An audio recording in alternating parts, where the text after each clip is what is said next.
Good afternoon, everyone. It's really a pleasure to be with you all today. I hope that everyone and everyone that you all love are safe and healthy. Now, as we navigate or have been navigating this new normal caused by the pandemic, we're all searching for data, for tools, for research to help us inform our work, to help us inform the recommendations that we put forward in order to ensure the well-being of our kids and our families.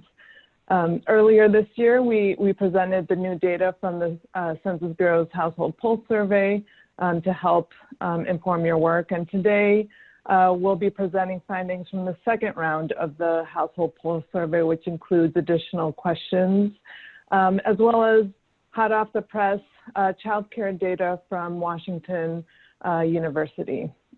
We're hoping that the data help you all as you navigate this new normal. Now, we do have a lot to cover, so I'm just going to go ahead and turn it over to Debbie Stein. She is the Network Director of Partnership for America's Children, and she has been a great partner supporting child advocates at both the national and state level, and she's really been invaluable in the work that she has been doing around counting all kids. She'll kick us off with a conversation about the political reality right now and why these data are so important and how we can use it to improve the lives of kids in the U.S. Debbie? Thank you so much, Flo. I have no slides because if I had made slides, they would be completely out of date. That is how fast things are moving. What I can tell you is that this webinar is happening at an extremely critical moment in the federal policy debate about whether to do another round of COVID relief. Most of you, if not all of you, know that the House passed a bill back in May with over $3 trillion in relief, that the Senate refused to discuss it or negotiate it until they saw what happened with the 4 or 5 prior bills, that the Senate put out and passed a bill, actually they never even voted on it, with about $8 trillion in relief. And they were not able to get enough Republicans to support it. They apparently believe very strongly that they need to have a bill with 51 Republicans on it, and that they can't pass a bill using a mixture of Republicans and Democrats, or at least that seems to be right now a critical goal for them. When that bill couldn't get the support it needed in the Republican caucus, the Republicans, senators, then put together a bill at about $500 billion. This was after there had been negotiations between Speaker Pelosi and the White House, where the White House had put out a bill for $1 trillion, which compared to the House bill of over $3 trillion, their negotiations really stalemated. Eventually, the House said they would come down to $2 trillion, and the president and his administration refused to move. So, and the Senator McConnell or other senators were not in those discussions, and we don't know how much they were aligned on what they wanted to do. There were always indications that the White House might be more interested in getting some COVID relief out. When the negotiations between Speaker Pelosi and the administration broke down, the administration issued 4 or 5 pieces of relief, which are really important, but by no means meet the need. They did a payroll tax deferral, which most employers are not using. They did a student loan payment deferral, which is great as far as it goes, but doesn't help people pay their student loans when the deferral's over. They did an eviction deferral, which had the same problem. And there was one other thing that they did that I forget, but none of these really solved the underlying problems. And then later on, the CDC created a provision to prevent evictions until December, because based on their health authority, because it would prevent people from living on the streets during a pandemic. which again doesn't help people pay their rent once once December has come, because it has no money for that. These were arguably some of them. Oh, I know. The last thing was the $300 a week unemployment bump for 6 weeks. All of these were potentially helpful, but by no means addressed the real scope of the need. And some of them were arguably illegal. So where we were at the start of this week was we had a stalemate in the negotiations between the administration and the House, that the Senate had put up $1 trillion bill, essentially pulled it back and tried to pass a $500 billion bill, could not get the votes to move it forward. They had 51 Republicans, but they would have needed 60. And everybody thought that we were not going to be able to pass COVID relief until after the election, and more likely until February. It looked really pretty dire. However, this week, I think Tuesday, a bipartisan caucus in the House put forward a proposal in the range of $1.5 trillion. And it included some of the provisions that the Senate had absolutely been refusing to look at. It had got no support from House or Senate leaders. The House leadership was saying it was too small. The Senate leadership was saying it was too big. And everybody thought it was a non-starter until the president tweeted that the Republicans should go big, that all the money would come back to the US one way or another anyway. And that started conversations between Speaker Pelosi and the White House. And now there is this possibility, because the administration has indicated it might be willing to put more money on the table, that we could in fact see COVID relief in the next few weeks. And I say the next few weeks advisedly. We all know we have elections coming up in November. The Senate is trying to get out the door and go campaign. They have one other major budget item to deal with, and that is that they have to pass something called a continuing resolution to keep the government funded after the end of September, the end of the fiscal year. We expect to hear what that bill will look like from a separate set of negotiations tomorrow. And we expect the House to vote on it Tuesday, and then the Senate. And the Senate is talking about leaving as soon as that bill is passed. Even if they don't, they are expected to go out of town the week after that. So there's a lot of pressure, particularly in the Senate, to get done what they think they can really do and then get out of town so they can go campaign. Speaker Pelosi has said that they will be around. If they can get COVID relief done, they'll be there. She originally said she wouldn't let them go out. I think now it's more a question of bringing them back. But we are looking at a very, very tight timeline to get this done. We're looking at September. We're looking at 10 days or so. And so that means that every piece of information we have about how families are doing and what they need, that we can put into the public debate, that we can get people to bring to the attention of their senators in particular, to help get them to take this new set of negotiations around COVID seriously, is invaluable. As you're going to hear from Mark and from Stephen, families are struggling in many different ways. They need pretty broad support, and this webinar will help you figure out what pieces you want to lift up in your state and what you want to do. I would encourage you that if you're going to do something, you try and do it really quickly. I mean, the picture is moving hourly, not even daily.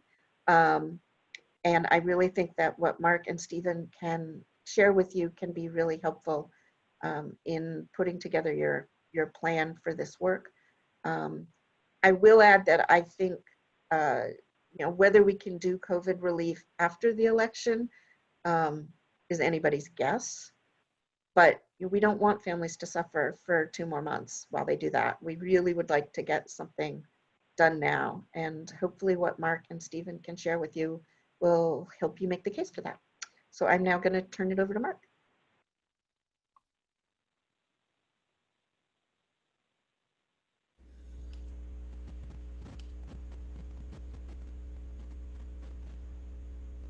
Can you see my screen?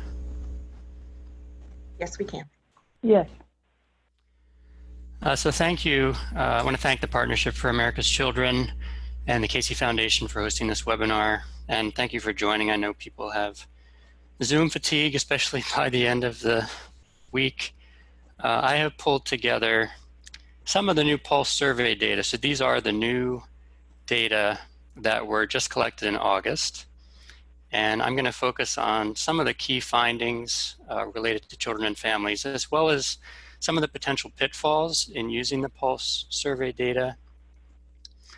So I wanted to start just by providing a little bit of background for those who might be new to this survey or who just want some of the basic information, a refresher. As a reminder, these data are experimental. This is an experimental online survey. They collected the first data back at the end of April, and they're collecting it through the present. So people are contacted by email or by text, and then they complete this survey online. So it's unlike other surveys that the Census Bureau typically conducts. The data are for the population ages 18 and older, and we get information about employment, housing, food security, physical and mental health, plus a few other topics.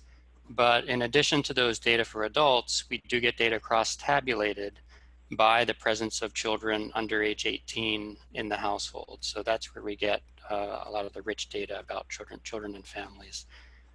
As you know, we can also get data for young adults. So if you're interested in 18 to 24-year-olds, 18 to 29-year-olds, we can pull out estimates for those groups as well.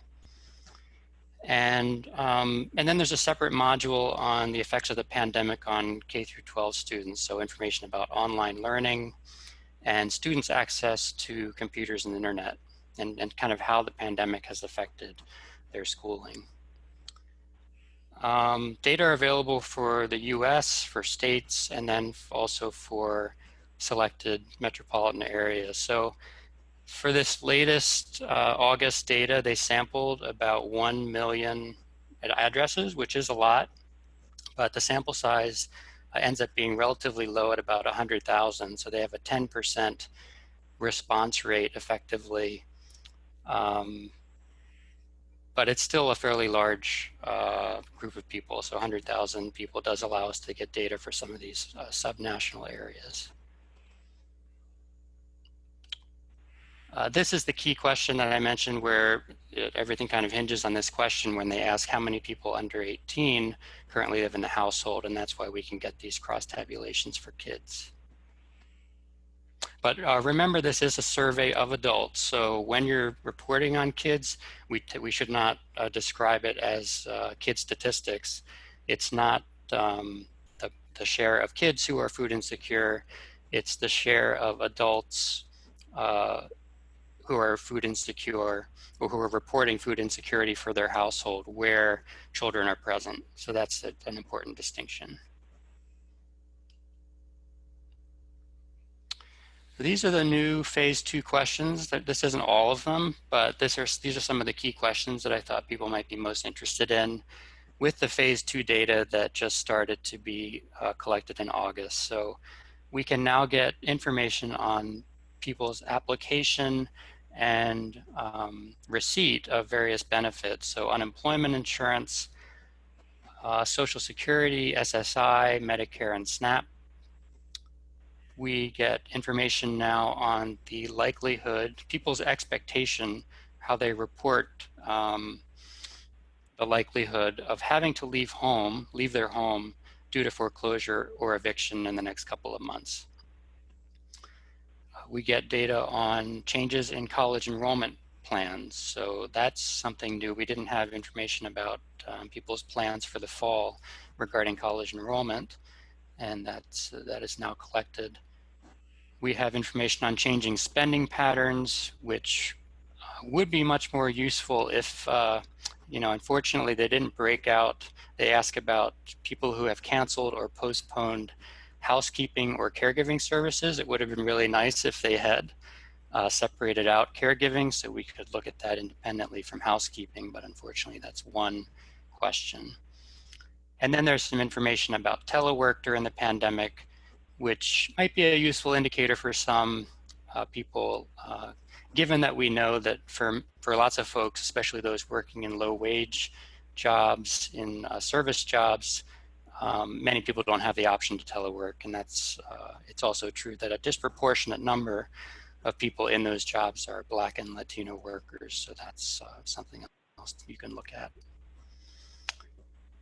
And then, so these data are currently published on the Census Bureau's website through a series of tables, but we'll get much richer information once the phase 2 microdata come out, the public use microdata file, which is currently scheduled to be released on September 23rd, so I guess in about a week from now. That will allow us to produce more detailed cross tabulations or to look at more detailed population groups.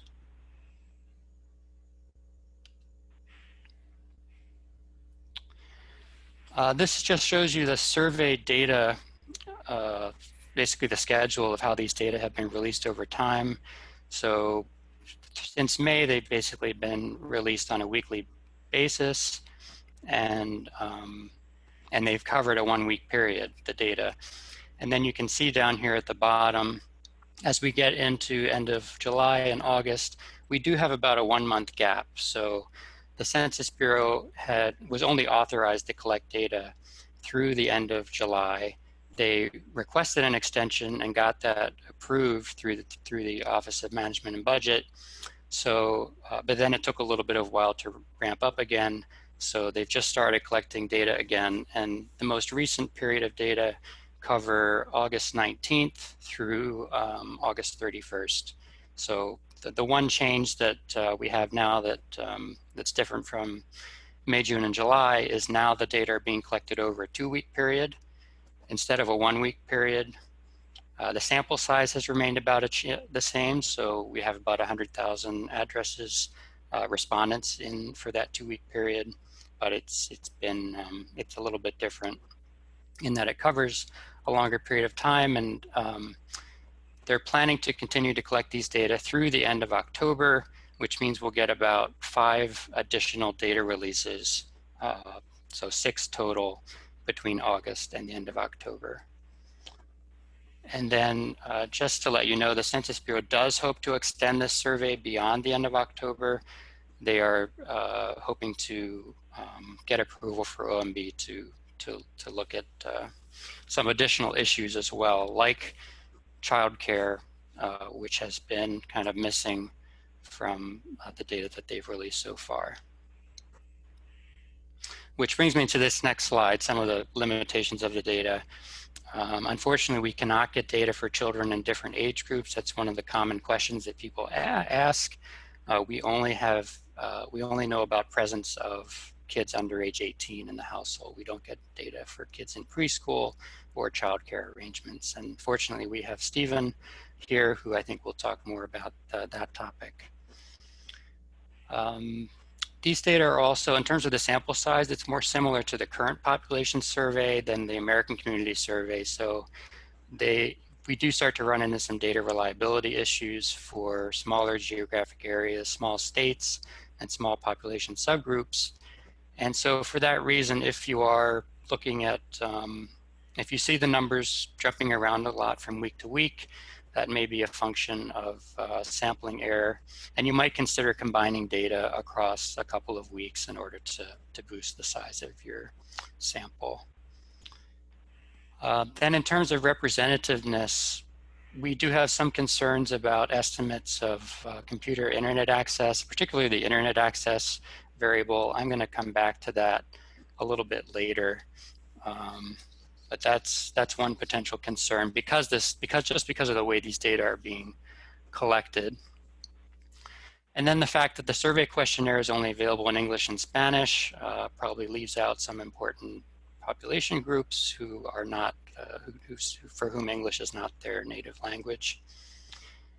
There's some concerns about non-response, so that's one reason why we encourage you to use the percentages and not really the counts that are published along with in a lot of the online tables.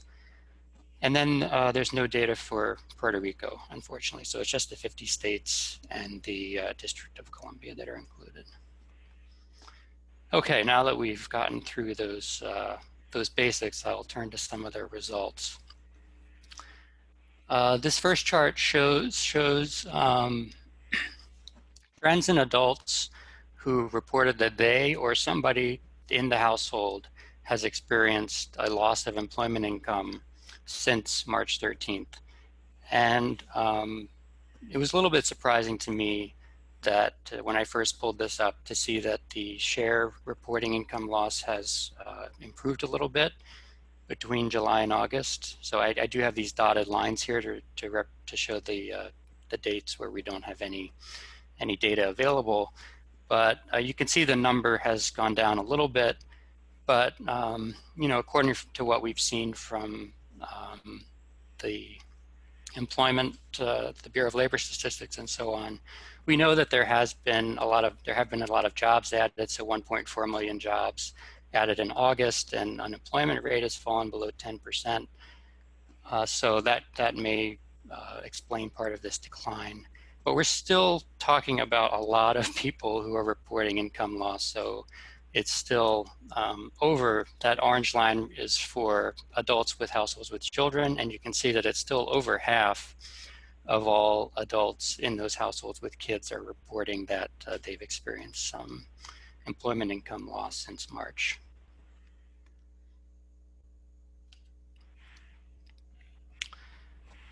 So this is one of the new questions where they have asked for people who have applied for unemployment insurance benefits, and then they further ask them if they receive those benefits. So you can look across different groups to see what share of people applied but did not receive unemployment insurance.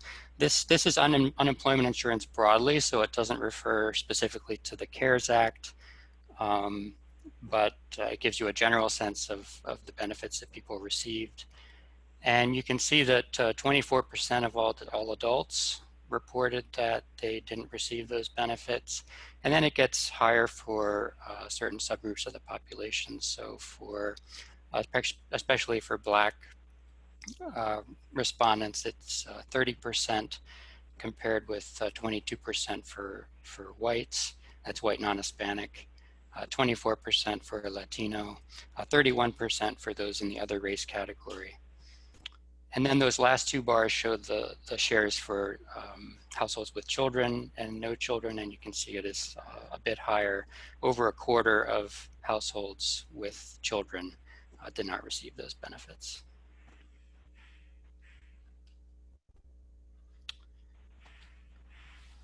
So the results for food security are a little bit more puzzling. And, you know, given the expiration of those expanded benefits from the CARES Act, I think lots of people expected food insecurity to increase, and it's really been fairly flat over time. It actually fell maybe slightly since July. So as of August, end of August, we're talking about 14% of adults in households with children reporting that they sometimes or often did not have enough to eat during the past week. Again, it's still a very high number, but I actually did expect to see that number either remain where it was or increase a little bit in August. And again, it may reflect the improved employment situation, but it also could have something to do with bad data. And so maybe some of you have seen some of the chatter on Twitter about this, but there may be an issue with non-response, particularly with the food security data. And so this first chart here shows you food security, people who reported that they had enough food, those are the blue bars, that they sometimes or often did not have enough to eat, those are the red bars. And then those who did not report food security for that question, because the Census Bureau remember, the Census Bureau is not imputing any of the data for the pulse survey. You actually have categories of did not report. And so these are the data from July, which shows a pretty small percent of people who did not report across different levels of education and across, you know, for whether it's kids living in households with or without children, the shares are pretty low. If you move to the data for August, the situation has really changed, and you can see especially bad for those with who have less than a high school education, where 22% did not report their food security. They had no response on that question. So it really does raise concerns in that you'd expect people in that category probably be the most food insecure, and that's where we have the highest share of people who are not reporting. So that may explain part of that decline in food security in the August data. And we're not quite sure what to do about this yet, but we think it might be possible to come up with a better estimate. You know, if we can figure out how many of those non-respondents might be food insecure, we might be able to do that based on the older data where we don't have so many missing cases, and then come up with better estimates for the current period. All right. I want to shift to mental health, which I presented. If you were in the earlier webinar back in April, I presented some of these data, and I think it's worth showing again just because the data are so striking. This chart shows the percent of adults who reported that they felt nervous, anxious, or on edge more than half the days during the past week, I think. These data are shown here by presence of kids in the household and then by age. And you can see this really strong negative association by age, so that the percent who are exhibiting these mental health issues, it drops from about 40% for 18 to 29-year-olds down to 13% for those in the 80 and older category. So that's really quite dramatic. And this pattern has been persistent across weeks. It doesn't seem to be really improving a whole lot over time.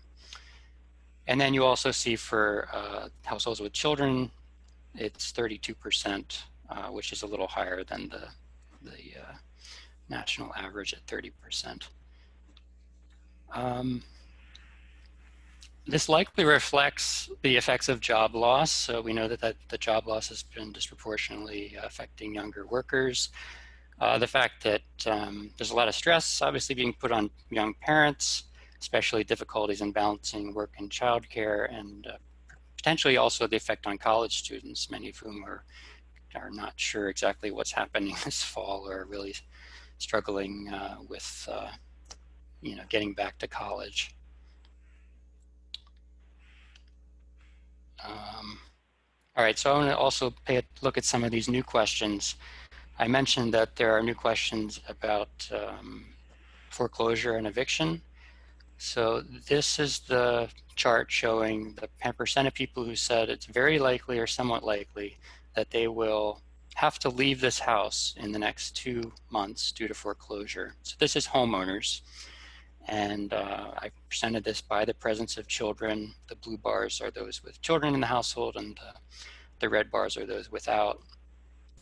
And so you can see that among these first 2 bars are among those who are behind on their mortgage payments. A fairly large share of people that are behind on payments do project that they will have to leave due to foreclosure.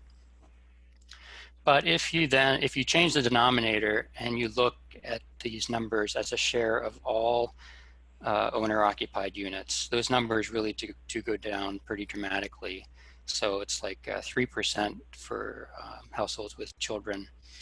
And, I think many of you know housing policy better than I do, but I know that there are protections in place to reduce the number of foreclosures. A lot of moratoria have been put in place at probably the national and the state level to try to protect people from foreclosure. So that does seem to be helping and may help explain these low numbers.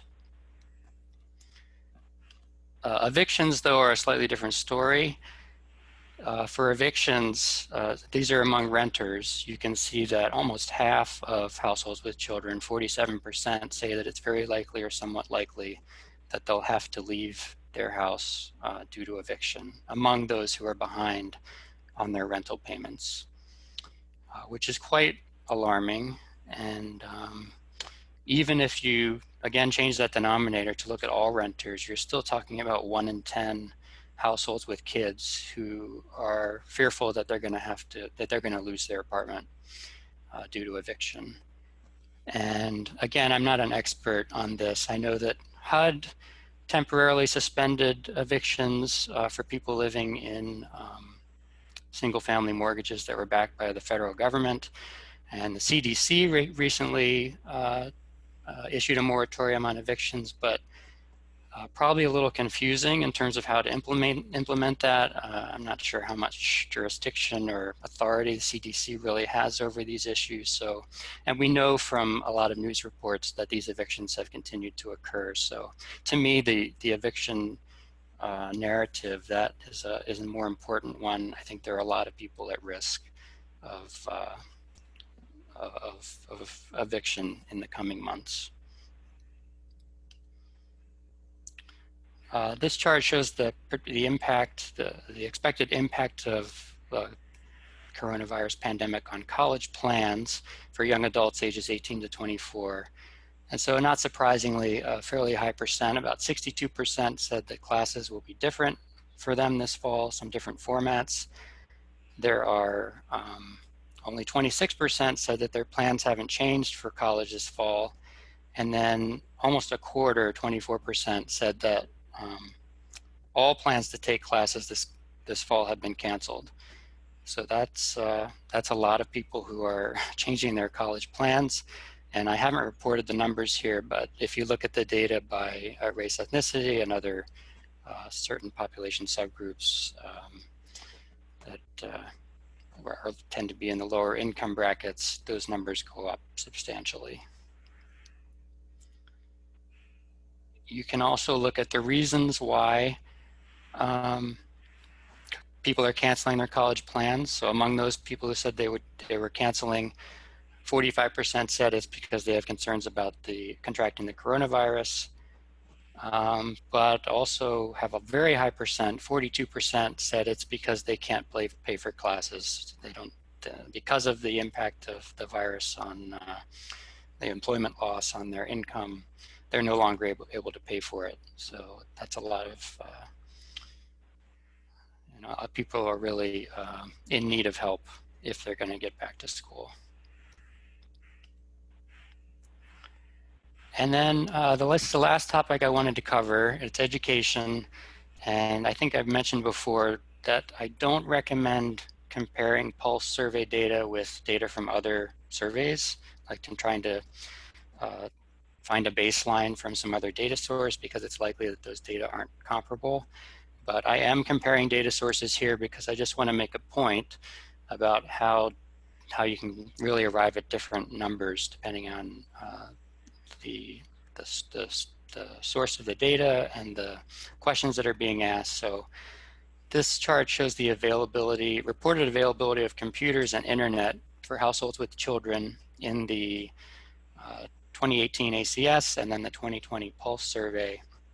And you can see these first two bars are very close. So they actually line up very well in terms of availability of computers at 90% according to the ACS and 89% for the Pulse survey, but then really out of alignment in terms of the availability of internet.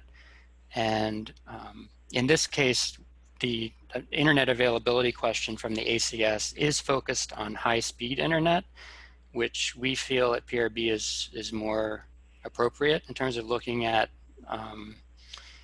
students' access to internet for school. It's presumably kids are going to need fairly fast internet connections, broadband connections, in order to participate effectively in the classroom, in these virtual classrooms. So according to the ACS data, it's only 77% of school-age kids have that high-speed internet access in their homes, whereas according to the Pulse survey, it's 92%. So we do feel like that's really overestimating children's access.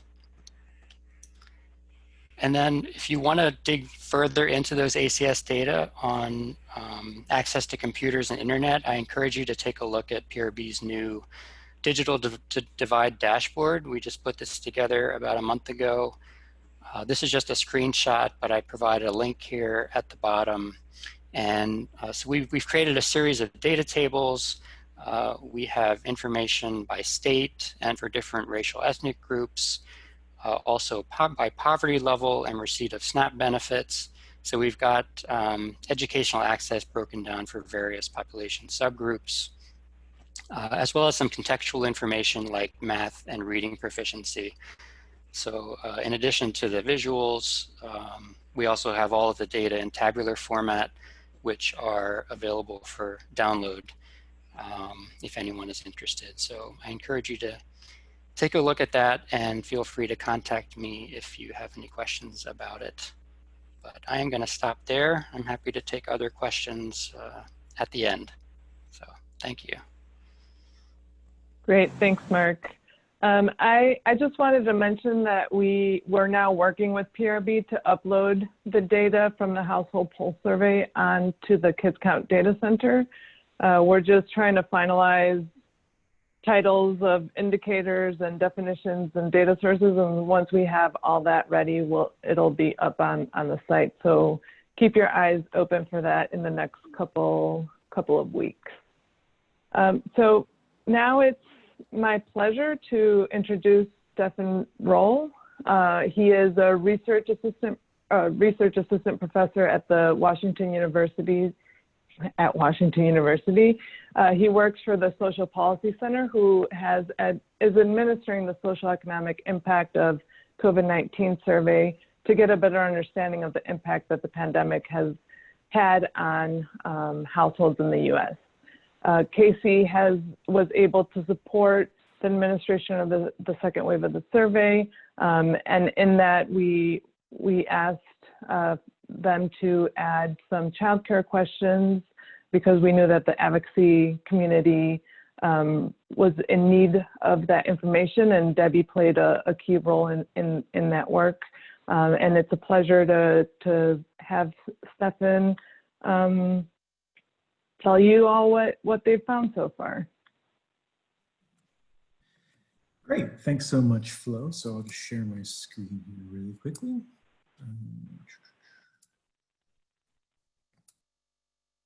Can everyone see my screen? Yes. Excellent, excellent. Yeah. So thanks for having me on the webinar, folks. So as Flo mentioned, we at the Social Policy Institute have been administering what we call the Socioeconomic Impacts of COVID-19 survey since April, and it is my pleasure to just talk very briefly about the survey and then get into the meat of our findings. So hopefully you can take some of our numbers back home with you and think through how our findings can actually inform your important advocacy work. So just to begin with a very brief background. So the Socioeconomic Impacts of COVID-19 survey, it is a 5-wave longitudinal survey that has roughly 5,500 respondents per wave. And our survey is nationally representative in terms of age, race, ethnicity, gender, income, education, and geography. And so currently we have the first and second waves of data complete. As Flo mentioned, the second wave was kindly funded by the Annie E. Casey Foundation. And they also supported us in terms of translating the survey into Spanish. So we have both an English and a Spanish version. We will be implementing this survey at quarterly intervals through May of 2021. So that'll take us through from May of 2020 through May of 2021. And the survey does feature recontacts, which allows us to actually track the same individuals over time across these 5 waves. So we cover quite a lot in this survey, which is one of the things that distinguishes us from, say, the Census Pulse. Census Pulse obviously has a much larger N than we have, but we have a very, very detailed body of questions, ranging from your standard array, demographics, household composition, employment, balance sheet issues, food security and hardship, things like that, to more specialized or niche questions such as, you know, for example, in the second wave, asking about whether or not people attended protests, their motivation for attending these protests, their risk factors or their perceived risk factors in, say, different activities in COVID in terms of going back out to restaurants, reintegrating, into society following lockdowns. But importantly, for our discussion today, we ask in the second wave a lot about social supports offered during COVID, childcare, both during the summer and going into the fall, childcare options, perceptions, barriers, things like that, as well as the dynamics around school reopenings, specifically in this case around what is being offered to young children. So not college students, but what is being offered to young children, how parents are integrating different school offerings into their economic lives and things like that. So I will just get straight into the results here. So the first thing to note is that these findings are very hot off the presses. We just finished data collection late last week. So these are very, very new findings. And so I'll be presenting today on the questions we asked on childcare options and affordability, perceptions of risk in returning children to childcare, barriers to returning to work due to lack of childcare, economic volatility caused by a lack of childcare, the schooling options available to parents, the perceived risks in returning to school, and the resources available to families for remote learning. So, since these findings are so hot off the presses, I will just be sort of summarizing the high-level overview of what we've seen thus far. So the first finding is that families with children have experienced a high degree of economic volatility due to COVID-19. So in our survey, we found that 42% of families with children reported losing a job or income due to COVID-19, compared to 27% of families without children. Now, this is different than what we just saw presented from the COVID Pulse survey. I strongly suspect the primary reason for that is that the COVID Pulse survey asks about any job or any employment income loss, just generally, whereas for this question, we specifically ask about a job or employment loss due to COVID-19, due to factors related to COVID-19. So we can see here that families with children were much more likely to report losing a job or income due to COVID-19. These job and income losses were disproportionately felt by parents of children with disabilities and parents of younger children. Just as an illustration, we see that 72% of parents with a child who had a disability reported losing a job or income due to COVID, as compared to 36% of parents whose child did not have a disability. So there's a very high rate. So almost 3/4 of parents who had a child with a disability lost a job or at least some income due to COVID. Second finding, generally speaking, access to childcare and the prospects for economic recovery are intertwined. I don't think this will surprise many folks on the call, but it is worth noting here and putting some data behind this finding. So, the basic takeaway here is that there's a lot of talk, of course, about the economic recovery and what can speed up or slow down the economic recovery. And our findings would seem to indicate that supporting parents in finding affordable and suitable childcare is going to be a key driver in motivating economic recovery. So, for example, we also asked families about whether or not they lost a job or income due to a lack of suitable childcare, and 1/4 of families reported that they did so. This is separate from losing a job or income due to COVID-19. This is losing a job or income since the start of the pandemic, because they could not find suitable childcare. And we found these effects were concentrated in Hispanic households, self-employed households, and low-income households, as well as in parents of younger children.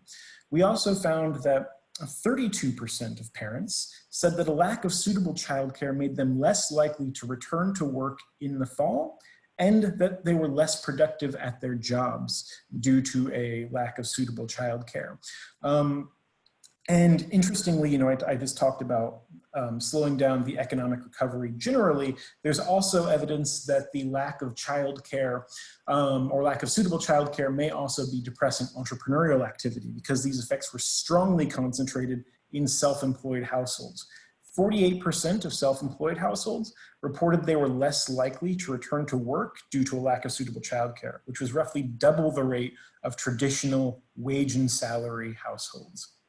Outside of that, these effects were also concentrated in households with young children, very low income households, and households with children with disabilities. The third finding is that childcare is becoming less affordable for many households during the pandemic. So we asked parents whether or not finding affordable, suitable childcare had become more difficult during the pandemic, and 35% of parents agreed that it had. These effects were again concentrated among parents of young children. Our fourth finding is that COVID risks, sort of environmental COVID risks, and parents' comfort with returning to childcare are very closely related. So again, you've probably heard commentary that, you know, the economy is following the pandemic. The pandemic is not following the economy. So if you lower rates of infection, you will improve the economic outlook, right? This is the position of the Fed chair.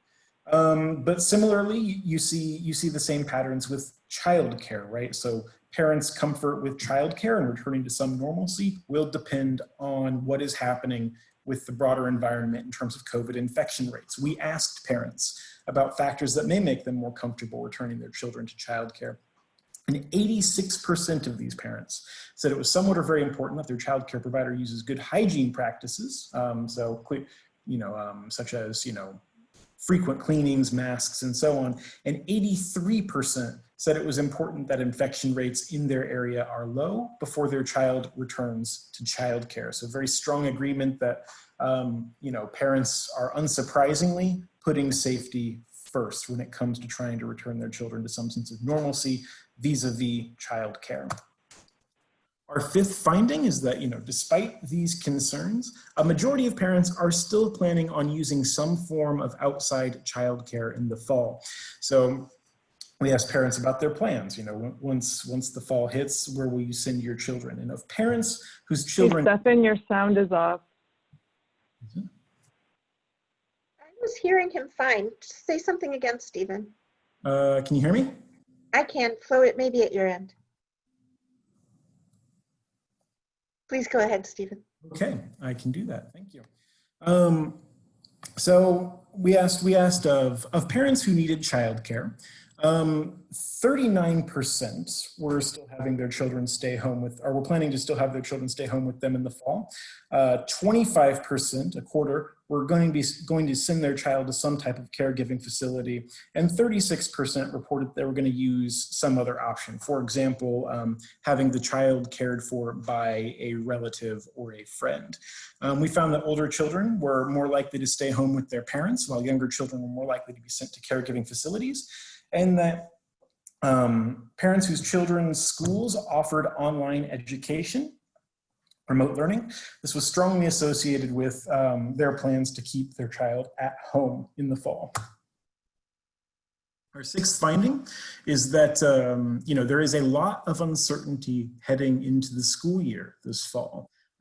So there may be a radical shift in homeschooling. We asked about intentions around homeschooling in the fall, and we found that 11.5% of parents in our survey reported intending to homeschool their children. Of these parents, 60% of them reported that they will be homeschooling explicitly because of COVID-19. This is a radical shift. If these parents follow through on their intentions, this is a radical shift in the rate of homeschooling, as less than 3% of children were homeschooled prior to the pandemic. We also found that only 14% of schools were offering in-person only education, and the rest of schools were offering either all online learning or a mix of online and in-person education. We found that private schools were roughly 2 to 3 times more likely to offer in-person schooling than either public schools or charter schools. We find that parents have a lot of concerns about their children's safety in returning to school. So we found only around half of parents believe that their schools will provide a safe learning environment during COVID. Only half of parents think that other parents will do their best to keep their children safe during COVID. and only around half believe that the benefits of in-person classes outweigh the risks. These sentiments were broadly shared across different groups of parents, but we did find that racial and ethnic minority parents and poor parents were less likely to agree that the benefits of in-person education outweighed the risk. And then finally, we do find that despite this uncertainty in returning to school, majorities of children appear to have access to the tools to assist in remote learning. So roughly 75% of children are being offered at least some tools to facilitate online learning by their schools. And this finding largely held across children's age, race, ethnicity, and family income. And we also find that solid majorities report that their children will have access to online learning tools, such as broadband internet, as well as a quiet place to study at home and an adult to help with learning. And these findings too held true across a wide variety of household characteristics. So again, those are our top line findings from a very recent round of data collection. If you folks do have any questions on the survey, on our findings, or anything else, here is my email address. So thank you very much. Great, thank you. And I believe you mentioned this, but the findings that were just presented are preliminary. They're not final. I think final data will likely be available in the next couple of weeks. Just if people are looking for the data, they're not necessarily out yet. Yes, that's correct, Flo. And we are working quickly to write up these findings and formalize these findings to post them on our website so that people will have a reference to draw on. And my sincere hope is that we have that done in the next couple of days, and we can share out that link with anyone who's interested once that is done. Great, thank you. So I'm just going to jump into questions because we got a lot of them and not a lot of time. So I'm going to go with the first question that we received from Nancy, who asks to Mark, could you talk about the challenges with using the more recent data compared to the first set?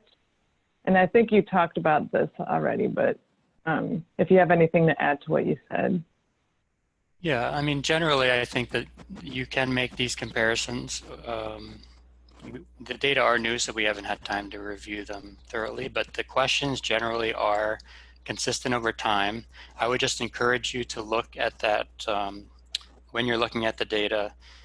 Check the column for those who did not report to make sure that those numbers aren't unusually high as they are, as we found for some of the food security items.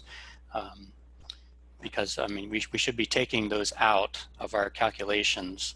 When we calculate percentages, you take the do not report out of the denominator. But if those numbers are quite high, we might be kind of misrepresenting the population. So pay attention to that. And then if you're looking at housing and rent payments, that's the one question that I've come across that has changed. People who paid their rent or mortgage on time last month is no longer worded exactly the same way from phase 1 to phase 2. Great. The next question comes from Victoria. Does the indicator of loss of employment income reflect voluntary losses, such as parents leaving jobs or reducing hours to provide childcare or to protect immune-compromised relatives? Is this for the Pulse survey or for Stephen's survey? Yeah, for the Pulse survey. Yeah, it would include for any reason, loss of employment income for any reason, people who have voluntarily dropped out of the labor market for caregiving reasons, or it's a very broad type of question. Great, and the next question came from Helen. She's wondering, when reporting state data, she says that she's been using the table Food 3B and subtracting the did not report from the denominator. So she says, of those who did report, this many report that they are food insecure. Is this method okay? Yeah, that's the recommended further method. questions. Yeah, the Census Bureau has recommended that method for all the, whenever you're calculating percentages, you should be taking that out of the denominator, those who did not report. But there is this concern, especially with the food security, that we're taking out so many people that there may be an issue with that measure. So that's something that we're still looking into. Yeah, and then these next couple questions are for you, Stefan. And there's a question from Linda about how were the SPI survey data collected? Were they online, by phone, etc.? Yes, so that is a great question. So we relied on a large online panel provider for survey recruitment. So they've got a panel of millions of folks, and so this has some limitations relative to a purely phone survey in terms of accessing folks who might be less connected, but is in line with the methodology of surveys used by the Federal Reserve or the FINRA Foundation or things like that. So it does have some limitations, and we should always appropriately caveat, particularly questions I think about connectedness. Given that, but generally speaking, our panel actually is highly reflective of the general U.S. population and what we see in reference surveys like the American Community Survey.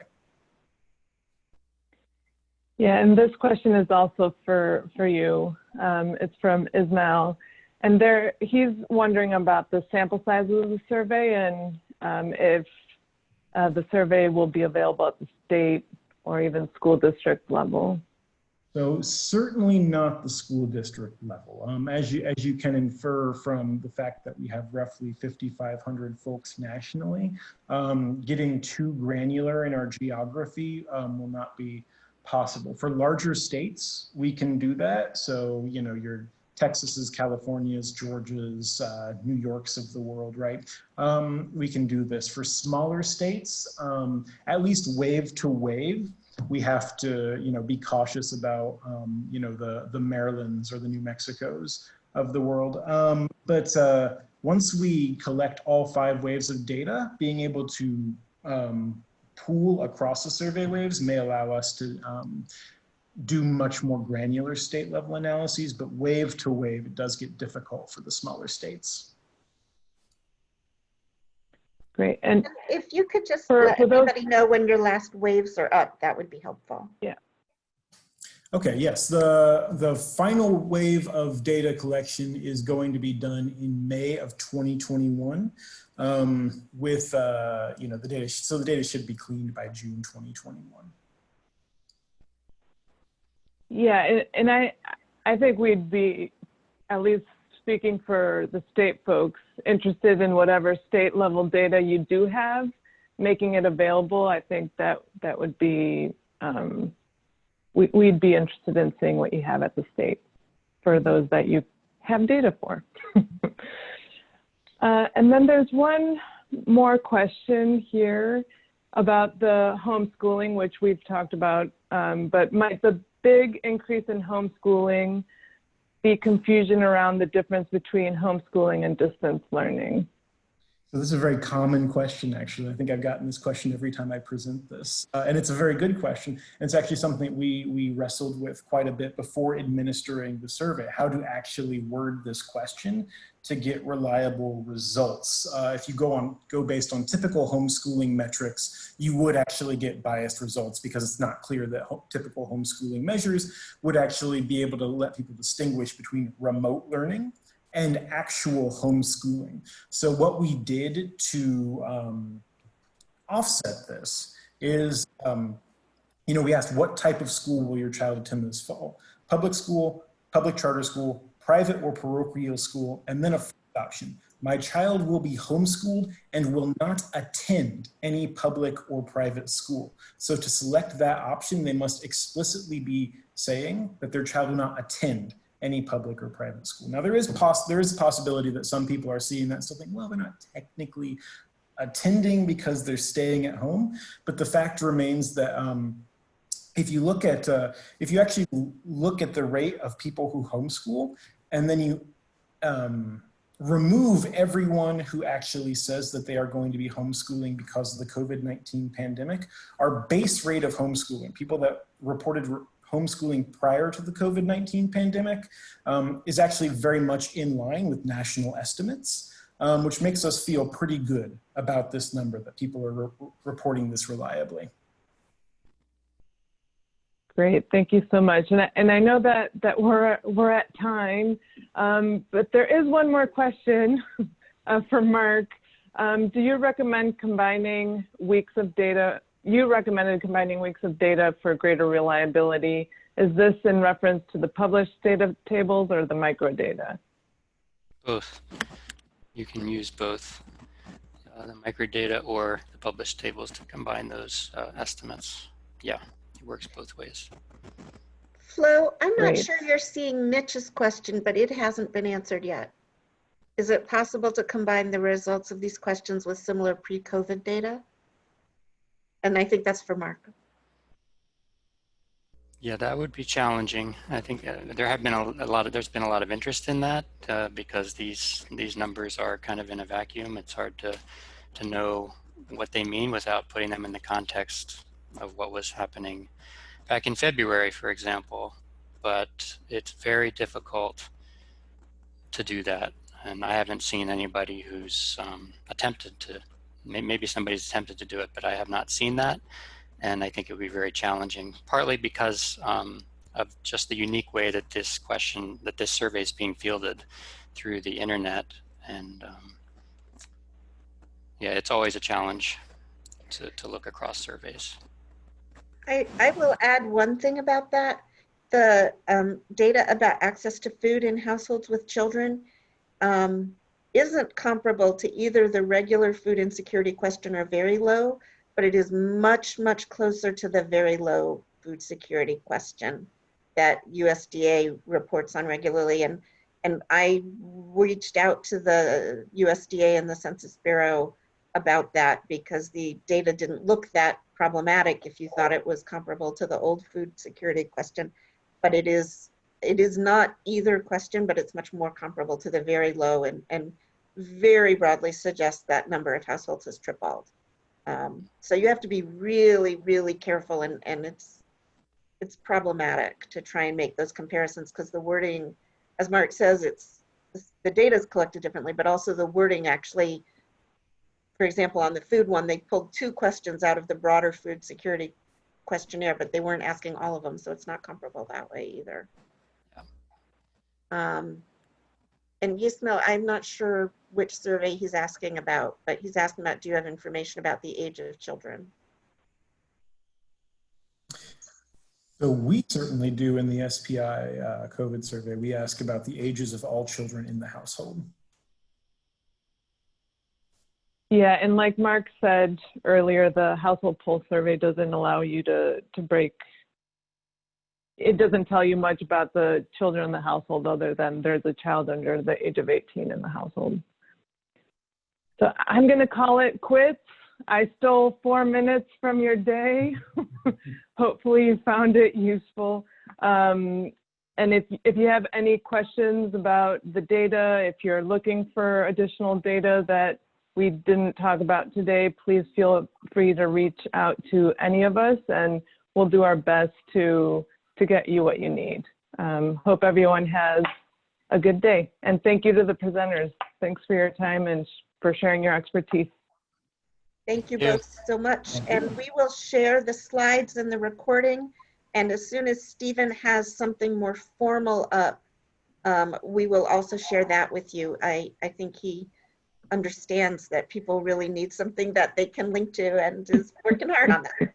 Yep. So, and I hope you're all noticing the thank yous in the chat box because people clearly found this really valuable. Well, have a good day. Everybody. You. Have a great Bye. day.